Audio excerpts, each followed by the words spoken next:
Hello, everyone. So, you may notice that I have my little pupster here with me in the office. That's B. He's taking a little nap.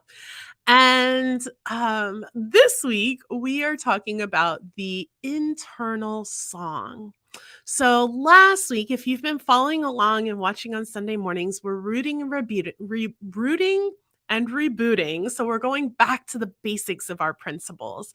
And I love this. I love this idea of going back to the basics, right? So, a couple of weeks ago, we talked about this idea of God as a concept, that God is not somebody out there in the sky, but rather that God is this eternal, infinite, absolute thing that is making up all of the created as well as the creator, that we are that as well.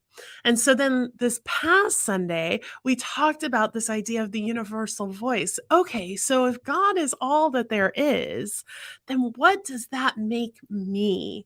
Well, that makes me God too. That makes me infinite, absolute, and eternal. And that means that as humans, we are made in the image of the universe.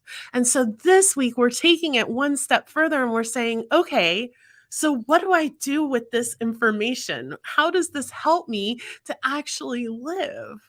And so the internal song to me, what this does is if I am infinite, absolute, and eternal, if I am the individualized expression of spirit, then what that tells me is that I deserve to have a life that works for me.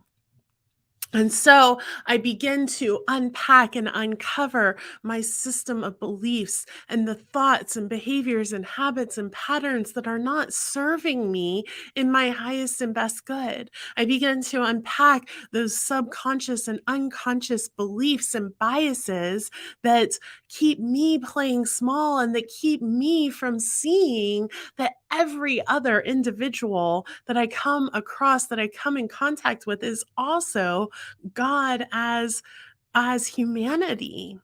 And so it becomes this idea of, yes, let me use this knowledge, let me use this teaching to make my life into something amazing. So if you don't know, and I'll post a link to it in the comments section, but if you don't know, I am on my personal YouTube page, which you can find at Reverend Chris Alexander, right down there. You can see how it's spelled. I am reading Living the Science of Mind out loud on YouTube throughout this entire year. Here it is, Living the Science of Mind. It's by Ernest Holmes, and it is his guide on how to live Science of Minds, the textbook that is much bigger and harder to read and comprehend and all of that.